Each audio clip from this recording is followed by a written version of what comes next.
ओम श्री सच्चिदानंद सद्गुरु साईनाथ महाराज की जय। द्वितीय अध्याय। ଏହି ଅଧ୍ୟାୟରେ ଗ୍ରନ୍ଥ ରଚନାର ଉଦ୍ଦେଶ୍ୟ, କାର୍ଯ୍ୟ ଆରମ୍ଭ କରିବାରେ ଅସାମର୍ଥ୍ୟ ଓ ସାହସ, ଗମ୍ଭୀର ତର୍କ ବିତର୍କ, ଅର୍ଥପୂର୍ଣ୍ଣ ଉପାଧି ହେମାଲ ପନ୍ଥ, ଗୁରୁଙ୍କର ଆବଶ୍ୟକତା ଏ ବିଷୟରେ ଆଲୋଚନା କରାଯାଇଛି। ଗତ ଅଧ୍ୟାୟରେ ଗ୍ରନ୍ଥକାର ମୂଳ ଗ୍ରନ୍ଥରେ ଯେଉଁ ସବୁ କାରଣ ଆଲୋଚନା କରିଛନ୍ତି, ଯାହାଦ୍ୱାରା ସେ ଗ୍ରନ୍ଥ ରଚନା କରିବା ଭଳି ମହାନ କାର୍ଯ୍ୟ ପ୍ରେରଣା ଲାଭ କରିଛନ୍ତି ବୋଲି କୁହାଯାଇଛି। ଏଥିରେ ସେହି ଗ୍ରନ୍ଥଟିର ପାଠ କରିବାର ଯୋଗ୍ୟ ଅଧିକାରୀ ଏବଂ ଅନ୍ୟାନ୍ୟ ବିଷୟରେ ଏହି ଅଧ୍ୟାୟରେ ଆଲୋଚନା କରିଛନ୍ତି। ଗ୍ରନ୍ଥ ରଚନାର କାରଣ। ବାବା କିପରି ଭାବରେ ବିଶ୍ୱସ୍ତତା ରୋଗର ପକେପରୁ ଗହମ ପେଶି ଥିବା ଅଟା ସବୁକୁ ଗ୍ରାମର ପରିସୀମାରେ ବିଞ୍ଚି ଦେଇ ଶାନ୍ତ କରିଥିଲେ ଏବଂ ସେହି ରୋଗ ସମ୍ପୂର୍ଣ୍ଣ ଭାବରେ ଉତ୍ତୋଳିତ ହୋଇଥିଲା, ଏହି ଲୀଳା ପ୍ରଥମ ଅଧ୍ୟାୟରେ ବର୍ଣ୍ଣନା କରାଯାଇଛି। ମୁଁ ଆହୁରି ଅନେକ ଲୀଳା ଶୁଣିଛି, ଯାହାଦ୍ୱାରା ମୋର ମନ ଅଫୁରନ୍ତ ଆନନ୍ଦରେ ପୂର୍ଣ୍ଣ ହୋଇଯାଇଛି। ଏହି ଆନନ୍ଦର ସ୍ରୋତ ହିଁ ବାକ୍ୟ ରୂପରେ ପ୍ରକାଶ ପାଇଛି।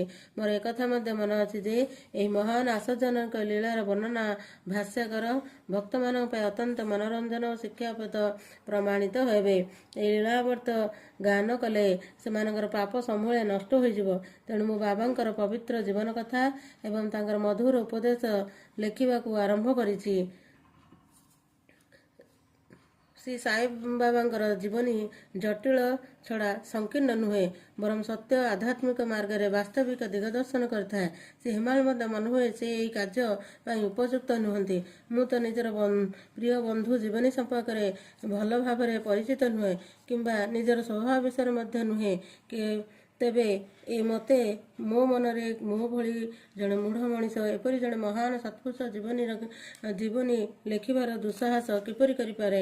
ଅବତାରମାନଙ୍କର ପ୍ରଭୃତି ବିଷୟ ବର୍ଣ୍ଣନା କରିବାରେ ଦେବ ସମୂହ ନିଜର ଅକ୍ଷମତା ପ୍ରକାଶ କରନ୍ତି। କୌଣସି ମହାପୁରୁଷ ବା ସନ୍ଥଙ୍କର ଚରିତ୍ର ବୁଝିବା ପାଇଁ ସର୍ବପ୍ରଥମେ ନିଜକୁ ସନ୍ଥ ସଦୃଶ ହେବା ନିତାନ୍ତ ଆବଶ୍ୟକ। ସେ ଦୃଷ୍ଟିରୁ ତାଙ୍କର ଲୀଳାର ଗୁଣନ କରିବା କ୍ଷେତ୍ରରେ ମୁଁ ସବୁଠାରୁ ଅଯୋଗ୍ୟ। ସାଧୁ ପୁରୁଷଙ୍କର ଜୀବନୀ ଲେଖିବା ପାଇଁ ମହାନ ସାହସ ଦରକାର ଏବଂ ଯେପରି ନ ହୁଏ ଯେ ଲୋକମାନଙ୍କ ପାଖରେ ହାସ୍ୟାସ୍ପଦ ହୋଇ ଦେଖା ନଦିଏ, ଏହା ହିଁ ମୋର ଏକମାତ୍ର ସଂଶୟ। ତେଣୁ ବାବାଙ୍କର କୃପା ଲାଭ କରିବା ପାଇଁ ଭଗବାନଙ୍କ ନିକଟରେ ପ୍ରାର୍ଥନା କରୁଛି। ମହାରାଷ୍ଟ୍ରର ସର୍ବଶ୍ରେଷ୍ଠ ସନ୍ଥ ଶ୍ରୀ ଜ୍ଞାନେଶ୍ୱର କହିଛନ୍ତି ଯେ ସନ୍ଥ ପୁରୁଷଙ୍କ ଜୀବନୀ ଯେ ରଚନା କରନ୍ତି, ତାହା ପ୍ରତି ଭଗବାନ ବିଶେଷ ଭାବରେ ପ୍ରସନ୍ନ ହୁଅନ୍ତି।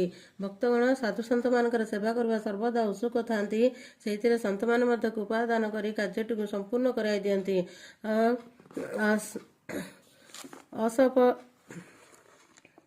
ଅସଲରେ ସନ୍ଥମାନେ ହିଁ ପ୍ରେରଣା ଦିଅନ୍ତି। ସେଥିରେ ଭକ୍ତମାନେ ନିବିଡ଼ ମାତ୍ରା ବା ଯାତ୍ରୀ ସ୍ୱରୂପ ହୋଇଯାଆନ୍ତି ବୋଲି କୁହାଯାଇଥାଏ।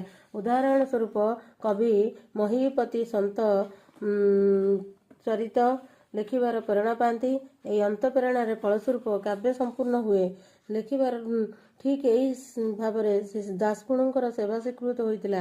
ମହୀପତି 4ଗୋଟି କାବ୍ୟ ରଚନା କରିଥିଲେ: ଭକ୍ତ ବିଜୟ, ଭକ୍ତ ଲୀଳାମୃତ ଏବଂ ସନ୍ଥ ଲୀଳାମୃତ। ଦାସଗୁଣ 2ଟି କାବ୍ୟ ରଚନା କରିଛନ୍ତି: ଭକ୍ତ ଲୀଳାମୃତ ଏବଂ ସନ୍ଥ କଥାମୂର୍ତ୍ତି, ଯେଉଁଥିରେ ଆଧୁନିକ ସନ୍ଥମାନଙ୍କର ଚରିତ୍ର ବର୍ଣ୍ଣିତ।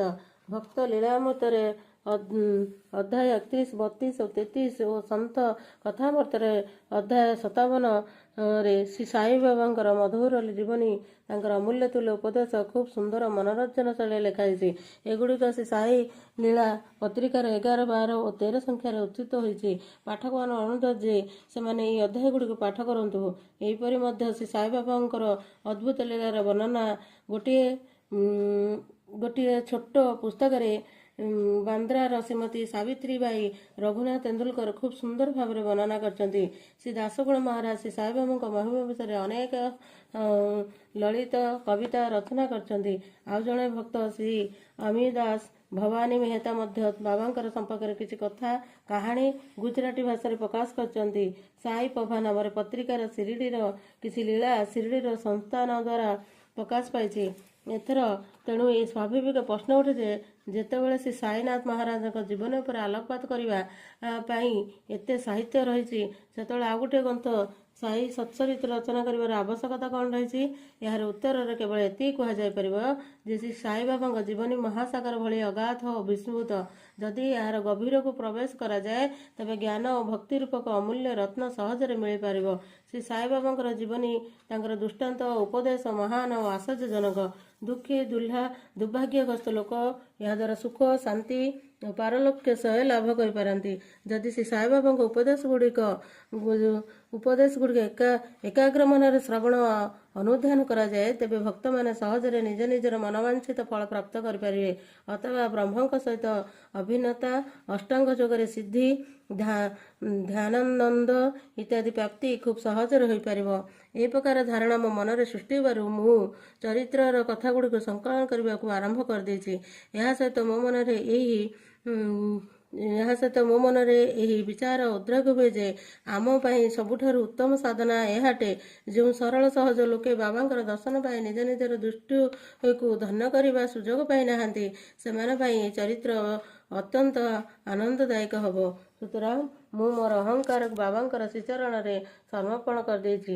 ମୋର ମନେ ହେଉଛି ଯେ ଏହା ପରଠାରୁ ମୋର ପଥ ସହଜ ସୁଗମ ହୋଇଯାଇଛି ଏବଂ ବାବା ହିଁ ମୋର ଇହଲୋକ ପରଲୋକର ସୁଖୀ କରିବେ। କିନ୍ତୁ ଗ୍ରନ୍ଥ ରଚନା କରିବା ପାଇଁ ବାବାଙ୍କର ଅନୁମତି ନେବା ସାହସ କରିନଥିଲି।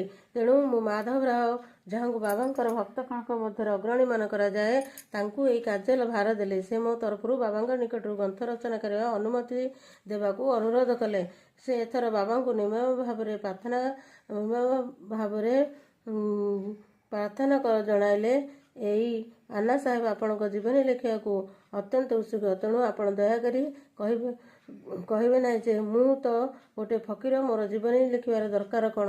କେବଳ ଆପଣଙ୍କ କୃପା ଓ ଆଶୀର୍ବାଦ ଲାଭ କଲେ ହିଁ ସେ ଏହା ଲେଖିପାରିବେ। ଆପଣଙ୍କ ଶ୍ରୀଚରଣରେ ପୂର୍ଣ୍ଣ ପ୍ରଭାବ ହିଁ ଏହି କାର୍ଯ୍ୟ ସମ୍ପୂର୍ଣ୍ଣ ଓ ସଫଳ କରିବା। ଆପଣଙ୍କ ଅନୁମତି ଓ ଆଶୀର୍ବାଦ ବିନା କୌଣସି କାର୍ଯ୍ୟ ଯଶସ୍ୱୀ ହୋଇପାରିବ ନାହିଁ। ଏହି ପ୍ରକାର ପ୍ରାର୍ଥନା ଶୁଣି ବାବାଙ୍କର ଦୟା ହେଲା ଓ ସେ ମୋତେ ଉଦ୍ଦି ଦେଇ ନିଜର ବରଦ ହସ୍ତକୁ ମୋ ମଥା ଉପରେ ରଖି ଆଶୀର୍ବାଦ ଦେଲେ। କହିଲେ, ଏହାକୁ ଜୀବନୀ ଓ ଦୃଷ୍ଟାନ୍ତ ସହିତ ଏକତ୍ର କରି ଲିପିବଦ୍ଧ କରିବାକୁ ଦିଅ। ତାଙ୍କୁ ସାହାଯ୍ୟ କରିବି। ମୁଁ ନିଜେ ମୋର ଜୀବନୀ ଲେଖି ଭକ୍ତମାନଙ୍କ ମନୋକାମନା ପୂରଣ କରିବି। କିନ୍ତୁ ଏହାକୁ ନିଜର ଅହଙ୍କାର ତ୍ୟାଗ କରି ମୋର ଶରଣାପନ୍ନ ହେବା ଉଚିତ। ଯେ ଏହିପରି ନିଜ ଜୀବନର ଆବରଣ କରେ, ମୁଁ ତାକୁ ଅତ୍ୟନ୍ତ ସାହାଯ୍ୟ କରେ। ଯେତେବେଳେ ଏହାଙ୍କର ଅହଙ୍କାର ସମ୍ପୂର୍ଣ୍ଣ ଭାବେ ନଷ୍ଟ ହୋଇଯିବ, ଯାହାର ଲେଶମାତ୍ର ଅବଶେଷ ଖୋଜିଲେ ବି ମିଳିବ ନାହିଁ, ଯେତେବେଳେ ମୁଁ ଏହାର ଅନ୍ତଃକରଣରେ ପ୍ରକଟ ହୋଇ ନିଜର ଜୀବନୀ ଲେଖିବି, ମୋ ଚରିତ୍ର ଓ ଉପଦେଶକୁ ଶ୍ରବଣ କରିବା ପାଇଁ ଭକ୍ତଙ୍କ ହୃଦୟରେ ଶ୍ରଦ୍ଧା ଜାଗି ଉଠିବ ଓ ସହଜରେ ସେମାନଙ୍କର ଆତ୍ମାନୁଭୂତି ଓ ପରମାନନ୍ଦ ପ୍ରାପ୍ତ ହେବ। ଏହି ଗ୍ରନ୍ଥରେ ତେଣୁ ନିଜ ମତର ସମର୍ଥନ କରିବା ଏବଂ ଅନ୍ୟାନ୍ୟ ମତକୁ ଖଣ୍ଡନ କରିବା ତଥା କୌଣସି ବିଷୟ ପକ୍ଷପାତ କରିବା ବା ବ୍ୟର୍ଥ ବିବାଦ କରିବା ଅପଚେଷ୍ଟା କରି ରହିବା ଉଚିତ ନୁହେଁ। ଅର୍ଥପୂର୍ଣ୍ଣ ଉପାୟଟି ହେମାଳପନ୍ତ। ବାବା ବିବାଦ ଶବ୍ଦଟି ଦେଖିବା ମନେ ପଡ଼ିଲେ ଯେ ମୁଁ ପାଠକଙ୍କୁ ପ୍ରତିଶ୍ରୁତି ଦେଇଛି ଯେ ହେମାଳପନ୍ତ ଉପାଧିଟି ମୁଁ କିପରି ପାଇଲି ସେ ବିଷୟ ବର୍ଣ୍ଣନା କରିବି। ଏଥିରେ ସେ କଥାଟି ବିସ୍ତୃତ ଭାବରେ ଲେଖିଛନ୍ତି। ଶ୍ରୀ କାକା ସାହେବ ଦୀକ୍ଷିତ ଓ ନାନା ସାହେବ ବାନ୍ଦେଲକର ଏ ଦୁଇ ଜଣ ବନ୍ଧୁ ମୋର ବନ୍ଧୁମାନଙ୍କ ମଧ୍ୟରେ ଅଗ୍ରଗଣ୍ୟ। ସେମାନେ ହିଁ ମୋତେ ଶିରଡି ଯାଇ ଶ୍ରୀ ସାଇବାବାଙ୍କ ଦର୍ଶନ କରିବାକୁ ଅନୁରୋଧ କରିଥିଲେ। ମୁଁ ମଧ୍ୟ ସେମାନଙ୍କୁ କଥା ଦେଇଥିଲି। ମୁଁ ନାନା ପ୍ରକାର ବାଧା ସୃଷ୍ଟି ହେବାରୁ ମୋର ଶିରଡି ଯାତ୍ରା ସ୍ଥଗିତ ହେଲା। ମୋର ଜଣେ ଘନିଷ୍ଠ ବନ୍ଧୁଙ୍କ ପୁତ୍ର ଲୋନାୱାଡ଼ାରେ ଅସୁସ୍ଥ ହୋଇପଡ଼ିଲା। ସେଥିପାଇଁ ସେମାନେ ସେହି ପୁତ୍ର ଆରୋଗ୍ୟ ପାଇଁ ସମସ୍ତ ପ୍ରକାର ଆଦିଭୌତିକ ଏବଂ ଆଧ୍ୟାତ୍ମିକ ଚିକିତ୍ସା କରିଥିଲେ, କିନ୍ତୁ ସମଗ୍ର ଚେଷ୍ଟା ବିଫଳ ହେଲା ଏବଂ ତାର ଜ୍ୱର ଆଦୌ ହ୍ରାସ ପାଇଲା ନାହିଁ। ଶେଷରେ ସେମାନେ ନିଜର ଗୁରୁଦେବଙ୍କୁ ପୁତ୍ରର ମୁଣ୍ଡ ପାଖରେ ବସାଇଲେ, କିନ୍ତୁ ଶେଷରେ ଯାହା ଥିଲା ସେଇଆ ରହିଲା। ଏ ଘଟଣାଟି ଦେଖି ମୋର ମନେ ହୁଏ ଯେ ଯଦି ଗୁରୁ ଗୋଟିଏ ପୁତ୍ରର ପ୍ରାଣରକ୍ଷା ନ କରନ୍ତି, ତେବେ ଗୁରୁର ଉପଯୋଗିତା କ'ଣ ବା ଅଛି? ଏବଂ ଯଦି ତାଙ୍କ ଭିତରେ କୌଣସି ସାମର୍ଥ୍ୟ ନାହିଁ, ତେବେ ଶିରଡି ଯିବାର ଆବଶ୍ୟକ କ'ଣ? ଏକଥା ଭାବି ମୁଁ ଶିରଡି ଯିବା କଥାକୁ ସ୍ଥଗିତ ରଖିଦେଲି, କିନ୍ତୁ ଯାହା ହେବାର କଥା ତାହା ହିଁ ହେଲା। ପ୍ରାପ୍ତ ଅଧିକାରୀ ନାନା ସାହେବ ବାନ୍ଦେଲକରଙ୍କର ବସରେ ହିଁ ଗସ୍ତ କରନ୍ତି। ସେଥିରେ ସେ ଗସ୍ତ କଲାବେଳେ ଥାନାଠାରୁ ଦାଦରରେ ପହଞ୍ଚିଲେ। ଗାଡ଼ିର ଅପେକ୍ଷାରେ ଥିଲେ, କିନ୍ତୁ ଠିକ୍ ସେହି ସମୟରେ ବାନ୍ଦ୍ରାରୁ ଲୋକାଲ ଟ୍ରେନ୍ ଆସି ପହଞ୍ଚିଲା। ସେଥିରେ ଚଢ଼ି ସେ ବାନ୍ଦ୍ରାରେ ପହଞ୍ଚିଲେ ଏବଂ ମୋତେ ଶିରଡି ଯିବା କଥା ସ୍ଥଗିତ ରଖିବା କାରଣରୁ ଦୋଷାରୋପ କଲେ। ନାନା ସାହେବଙ୍କର ବକ୍ତବ୍ୟକୁ ମୁଁ ଠିକ୍ ମନେ କରେ। ତେଣୁ ସେହିଦିନ ରାତିରେ ଶିରଡି ଯାତ୍ରା କରିବାକୁ ସ୍ଥିର କଲେ। ମୁଁ ସିଧା ଦାଦରକୁ ଯାଇ ସେଠାରେ ମନମାଦ ଅଭିମୁଖେ ଟ୍ରେନ୍ ଧରିବି ବୋଲି ଭାବିଥିଲି। ଏହିପରି ବ୍ୟବସ୍ଥା କରି ମୁଁ ସିଧା ଦାଦର ଅଭିମୁଖେ ଟ୍ରେନ୍ରେ ଚଢ଼ିଲି ଓ ଟ୍ରେନ୍ ଛାଡ଼ିବା ସମୟରେ ଜଣେ ମୁସଲମାନ ମୋ କମ୍ପାର୍ଟମେଣ୍ଟରେ ଚାଲିଲେ ଏବଂ ମୋର ଜିନିଷପତ୍ର ଦେଖି ମୋର ଗନ୍ତବ୍ୟସ୍ଥଳ ବିଷୟରେ ଜାଣିବାକୁ ଚାହିଁଲେ। ମୁଁ ମଧ୍ୟ ତାଙ୍କୁ ମୋର ଯାତ୍ରାର ଉଦ୍ଦେଶ୍ୟ ସ୍ପଷ୍ଟ କହିଲି। ସେତେବେଳେ ସେ ମୋତେ କହିଲେ ଯେ ମନମାଦର ଗାଡ଼ି ଦାଦର ଷ୍ଟେସନର ଅଟକେ ନାହିଁ, ତେଣୁ ସିଧା ବୋରିବନ୍ଦର ଯିବା ଉଚିତ। ଯଦି ଏହି ଘଟଣା ଘଟିନଥାନ୍ତା ତେବେ ହୁଏତ ତା ପରଦିନ ଶିରିଡ଼ି ନ ପହଞ୍ଚିବା କାରଣରୁ ନାନା ସାହେବ ସଂଶୟରେ ଆକ୍ରାନ୍ତ ହୋଇଥାନ୍ତେ, କିନ୍ତୁ ତାହା ହେଲା ନାହିଁ। ସୌଭାଗ୍ୟକ୍ରମେ ଠିକ୍ ତା ପରଦିନ ମୁଁ ଶିରିଡ଼ିରେ ସକାଳ 9ଟାରେ ସୁଦ୍ଧା ପହଞ୍ଚିଲି। ଏ ଘଟଣାଟି 1910 ମସିହାର କଥା, ଯେତେବେଳେ ପ୍ରବାସୀ ଭକ୍ତମାନଙ୍କର ସାଠେୱାଡ଼ାଠାରେ ରହିବାକୁ ହେଉଥିଲା। ତାହାର ଥିଲା ଏକମାତ୍ର ବିଶ୍ରାମସ୍ଥଳୀ। ଟାଙ୍ଗାରୁ ଓହ୍ଲାଇ ପଡ଼ି ମୁଁ ଶ୍ରୀ ସାଇନାଥଙ୍କ ଦର୍ଶନ ପାଇଁ ବ୍ୟଗ୍ର ହୋଇଉଠିଲି। ଠିକ୍ ସେହି ସମୟରେ ଭକ୍ତ ପ୍ରବର ତାତ୍ୟା ସାହେବ ନୁଲକର ମସଜିଦରୁ ଫେରୁଥିଲେ। ସେ ମୋତେ ଜଣାଇଲେ ଯେ ଏହି ସମୟରେ ବାବା ମସଜିଦରେ ମୌଡ଼ ପାଖରେ ଅଛନ୍ତି। ଏତିକିବେଳେ ପ୍ରାରମ୍ଭିକ ଦର୍ଶନ ବା ଧୂଳି ଭେଟ କରିଦିଅ, ତାପରେ ସ୍ନାନାଦି ଶେଷ କରି ବାବାଙ୍କର ଦର୍ଶନ କର। ଏକଥା ଶୁଣିବା ମାତ୍ରେ ମୁଁ ଦୌଡ଼ି ଯାଇ ବାବାଙ୍କ ଚରଣ ଦର୍ଶନ କଲି ଓ ଚରଣ ବନ୍ଦନା କଲି। ମୋର ଆନନ୍ଦର ସୀମା ରହିଲା ନାହିଁ। ମନେ ହେଉଥିଲା ସତେଯେପରି ମୁଁ କ'ଣ ପାଇଯାଇଛି। ମୋର ଶରୀର ଉଲ୍ଲସିତ ହୋଇଉଠିଲା। କ୍ଷୁଧା ଓ ତୃଷ୍ଣାରେ ମୋର କୌଣସି ବୋଧ ହେଉନଥିଲା। ଯେଉଁ ମୁହୂର୍ତ୍ତରେ ତାଙ୍କର ଭବବିନାଶକାରୀ ଚରଣର ସ୍ପର୍ଶ ଲାଭ କଲି, ସେହି ମୁହୂର୍ତ୍ତରେ ହିଁ ମୋ ଜୀବନରେ ଏକ ନୂତନ ଆନନ୍ଦ ପ୍ରବାହିତ ହେବାକୁ ଲାଗିଲା। ସେ କଥା ଜୀବନରେ କେବେ ବି ଭୁଲିପାରିବି ନାହିଁ। ମୁଁ ଯେ ସବୁବେଳେ ତାଙ୍କୁ ସ୍ମରଣ କରି ମନେ ମନେ ପ୍ରଣାମ ଜଣାଏ। ମୋର ଅଭିଜ୍ଞତା ଅନୁସାରେ ସାଇ ଦର୍ଶନର ଏକ ବିଶିଷ୍ଟ ଅଛି। ସେଇଟି ହେଲା, ତାଙ୍କୁ ଦର୍ଶନ କରିବା ଫଳସ୍ୱରୂପ ମୋର ବିଚାରର ପରିବର୍ତ୍ତନ ହେଲା। ବିଗତ କର୍ମର ପ୍ରଭାବ କ୍ଷୀଣ ହୋଇଗଲା ଓ ଧୀରେ ଧୀରେ ଅନାସକ୍ତ ଓ ସାଂସାରିକ ଭୋଗ ବାସନା ପ୍ରତି ବୈରାଗ୍ୟ ଜାତ ହେଲା ଏବଂ ତାହା ବଢ଼ିବାକୁ ଲାଗିଲା। କେବଳ ବିଗତ ଜନ୍ମର ବହୁ ଶୁଭକର୍ମ ସଂସାରର ଫଳସ୍ୱରୂପ ଏ ପ୍ରକାର ଦର୍ଶନ ସମ୍ଭବ। ପାଠକଗଣ, ମୁଁ ଆପଣଙ୍କୁ ଶପଥପୂର୍ବକ କହିପାରିଲି, ଯଦି ଆପଣମାନେ ସାଇବାବାଙ୍କୁ ପଲକ ମାତ୍ର ଦେଖିବେ, ତେବେ ସମଗ୍ର ବିଶ୍ୱ ହିଁ ଆପଣଙ୍କ ପାଖରେ ସାଇମୟ ହୋଇ ଉଠିବ। ତୁମୁଳ ତର୍କ। ଶିରିଡ଼ିରେ ପହଞ୍ଚିବା ପରେ ପ୍ରଥମେ ବାଲାଜୀ ସାହେବଙ୍କ ସହିତ ଗୁରୁଙ୍କ ପ୍ରୟୋଜନୀୟତା ସଂକ୍ରାନ୍ତ ତର୍କ ଥିଲା। ସେ ମୋ ମତରେ ନିଜର ସ୍ୱାଧୀନତାକୁ ଛାଡ଼ି ଆଉ କାହାରି ଅଧୀନରେ କାହିଁକି ବା ହେବ ଏବଂ ଯେତେବେଳେ କର୍ମ କରିବାକୁ ହିଁ ହେବ, ସେତେବେଳେ ଗୁରୁଙ୍କର ବା କ'ଣ ପ୍ରୟୋଜନ? ପ୍ରତ୍ୟେକଙ୍କୁ ନିଜର ଚେଷ୍ଟା କରିବାକୁ ନିର୍ଭର କରି ଉନ୍ନତ ପଥରେ ଅଗ୍ରସର ହେବା ଉଚିତ। ଶିଷ୍ୟ ପାଇଁ ଗୁରୁଙ୍କର କ'ଣ କରନ୍ତି? ସେ ତ ସୁଖ ନିଦ୍ରାରେ ନିମଗ୍ନ ଥାନ୍ତି। ଏହିପରି ଭାବରେ ମୁଁ ସ୍ୱାଧୀନ ରହିବାର ସପକ୍ଷରେ କହିଲି ଓ ବାଲା ସାହେବଙ୍କୁ ପ୍ରାରବ୍ଧ ସମ୍ପର୍କରେ କହିଲେ। ସେ କହିଲେ, ଯାହାର ଭାଗ୍ୟରେ ଲେଖା ଅଛି ତାହା ତ ଘଟିବ, କିନ୍ତୁ ତାହା ଉଚ୍ଚଷଣ୍ଢ ମହାପୁରୁଷ ମଧ୍ୟ ପରିବର୍ତ୍ତନ କରିବାର ଅସଫଳ ହୁଅନ୍ତି। କଥାରେ ଅଛି, ଭାବେ ଗୋଟିଏ କଥା, ହୁଏ ଆଉ ଗୋଟିଏ କଥା।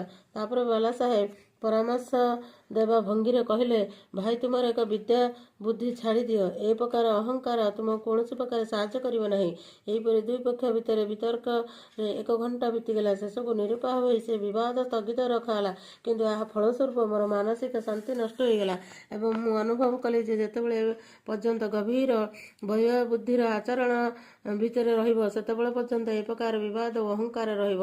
ବସ୍ତୁତଃ ସବୁ ବିବାଦର ମୂଳ ହେଉଛି ଏହି ଅହଙ୍କାର। ଏହାପରେ ଅନ୍ୟମାନଙ୍କ ସହିତ ଯେତେବେଳେ ମୁଁ ମସଜିଦରେ ପହଞ୍ଚିଲି, ସେତେବେଳେ ବାବା ହଠାତ୍ କାକା ସାହେବଙ୍କୁ ଲକ୍ଷ୍ୟ କରି କହିଲେ, ଆରେ, ୱାଡ଼ାରେ କ'ଣ ଚାଲିଥିଲା? କେଉଁ ବିଷୟରେ ତର୍କ ଚାଲିଥିଲା? ତାପରେ ମୋ ଆଡ଼କୁ ଲକ୍ଷ୍ୟ କରି କହିଲେ, ଏଇ ହେମାଲପନ୍ତ କ'ଣ କହୁଥିଲା? ଏକଥା ଶୁଣି ମୁଁ ହତବାକ୍ ହୋଇଗଲି। ସାଠେୱାଡ଼ା ଏବଂ ମସଜିଦ ମଧ୍ୟରେ ଯଥେଷ୍ଟ ଦୂରତା ଅଛି। ସର୍ବଜ୍ଞ ବା ଅନ୍ତର୍ଯ୍ୟାମୀ ବାବା ତର୍କ ବିଷୟରେ କିପରି ଜାଣିପାରନ୍ତି? ମୋର ବାରମ୍ବାର ମନେ ହେଉଥିଲା ଯେ ବାବା ମୋତେ କାହିଁକି ହେମାଲପନ୍ତ ନାମରେ ସମ୍ବୋଧନ କରୁଛନ୍ତି। ଏହି ଶବ୍ଦଟି ତ ହେମାଦ୍ରିପନ୍ଥ ଶବ୍ଦର ଅପଭ୍ରଂଶ। ହେମାଦ୍ରିପନ୍ଥ ଦେବଗିରିସ୍ଥ ଯାଦବ ରାଜବଂଶର ମହାରାଜ ମହାଦେବ ଓ ରାମଦେବଙ୍କର ବିଖ୍ୟାତ ମନ୍ତ୍ରୀ ଥିଲେ। ସେ ଚତୁର୍ଦିଗ ଚିନ୍ତାମଣି ଏବଂ ରାଜପ୍ରଶାନ୍ତି ଭଳି ଅତି ଉତ୍ତମ କାବ୍ୟଗ୍ରନ୍ଥ ରଚନା କରିଥିଲେ। ଏହା ବ୍ୟତୀତ ହିସାବ ଲେଖିବାର ନୂତନ ପ୍ରଣାଳୀ ଓ ମୋଦି ଲିପିମାଳାର ସେ ହିଁ ସ୍ରଷ୍ଟା। ସେହି ପରିସ୍ଥଳରେ ମୁଁ ଜଣେ ଅଜ୍ଞାନୀ, ମୂର୍ଖ, ଅଳ୍ପ ବୁଦ୍ଧିସମ୍ପନ୍ନ ମଣିଷ। ତେଣୁ ମୁଁ ବୁଝିପାରିନଥିଲି ଯେ ସେ ମୋତେ ଏପରି ବିଶେଷ ଉପାଧି ଦ୍ୱାରା ସମ୍ବୋଧିତ କରିବାର ତାତ୍ପର୍ଯ୍ୟ କ'ଣ ଥାଇପାରେ।